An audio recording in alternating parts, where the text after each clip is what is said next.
Taongea kwa kifupi sana.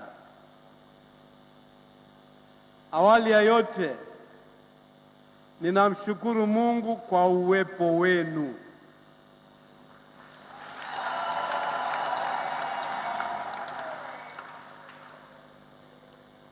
Dumuni katika msimamo ulio sahihi.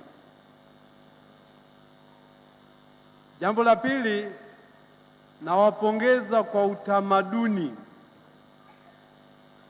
wa kuenzi Jumatatu ya Pasaka kama siku yenu ya kumshangilia na kumtukuza Kristo mfufuka.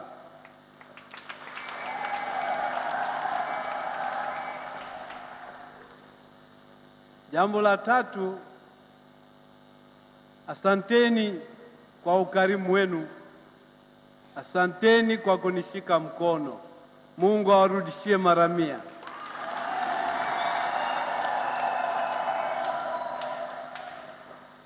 Na la mwisho, nawaombea na kuwatakia utume mwema.